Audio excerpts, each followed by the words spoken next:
日を浴びるポプラ並木は、クロード・モネが1891年に描いた絵画であり、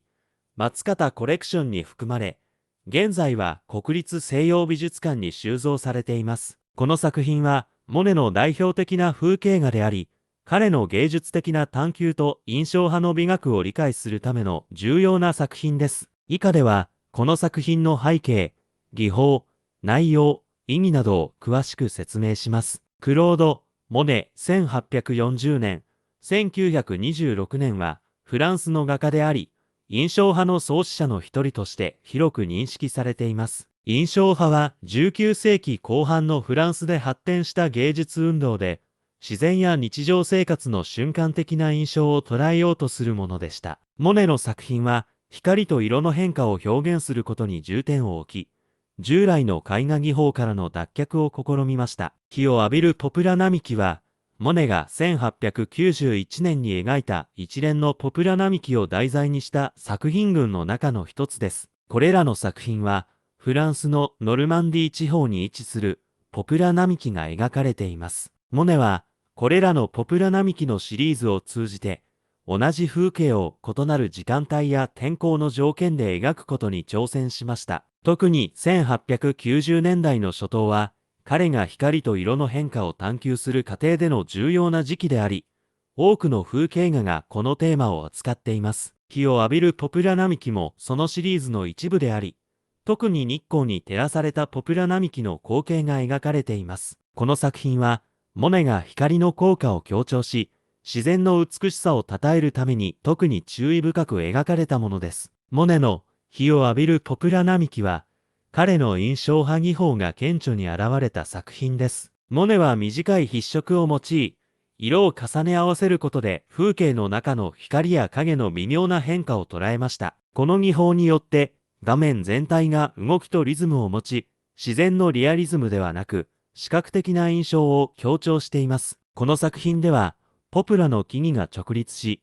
背後の空と光を受けて輝いています。モネは木々の幹や葉の緑を鮮やかでありながらも柔らかいタッチで描写し、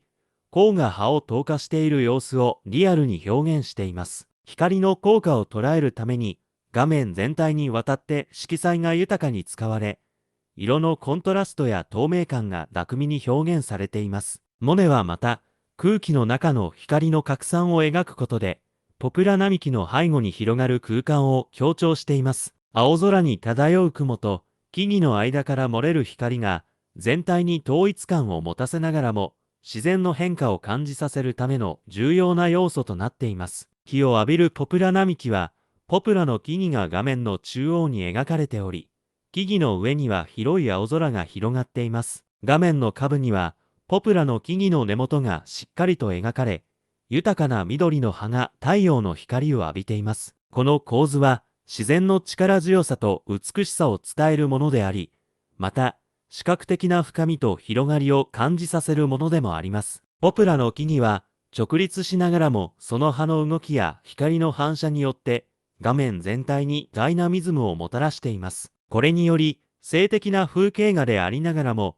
自然の生命力や変化する光の状態が強調されています。モネは画面に広がる風景の中に自然の美しさとその瞬間的な印象を精緻に描き出しています。日を浴びるポプラ並木は、モネの芸術における重要な位置を占める作品であり、印象派の美学がどのように発展していったかを示す優れた例です。モネは自然の風景を単なる描写の対象としてではなく、光と色の変化を通じて感覚的な体験を表現するための素材として扱いました。この作品も、その探求の一環として位置づけられます。モネの作品は、単なる風景画ではなく、観察者が自然の中で感じることのできる光や空気感を視覚的に表現しようとする試みを示しています。日を浴びるポプラ並木は、モネの技術的な成熟度と彼の感受性の高さを示すものであり、19世紀末のフランスにおける芸術の革新を理解するための重要な手がかりとなります。日を浴びるポプラ並木は、松方コレクションの一部として国立西洋美術館に収蔵されています。松方コレクションは、印象派の重要な作品を中心に、多くの貴重な美術品を収蔵することで知られています。モネのこの作品も、その中で重要な位置を占めており、一般の観客に対して印象派の芸術を理解し、鑑賞する機会を提供しています。国立西洋美術館は、日本における西洋美術の重要な収蔵機関であり、特に印象派の作品についての研究と展示に力を入れています。日を浴びるポプラ並木は、その収蔵作品の中でも特に注目されるものであり、モネの芸術的内産を広く紹介するための重要な役割を果たしています。クロード・モネの日を浴びるポプラ並木は、彼の印象派技法と自然への深い愛情を示す重要な作品です。この作品は、光と色の変化を通じて自然の美しさを捉え、モネの風景画における技術的な成熟と感受性の深まりを示しています。ポプラ並木の描写における精緻な技法と色彩の使い方は、見る者に対して強い視覚的な印象を与え、印象派の美学を理解するための貴重な手がかりとなります。松方コレクションの一部として国立西洋美術館に収蔵されているこの作品は、モネの芸術的内産を伝え、印象派の美しさを広く紹介するための重要な作品です。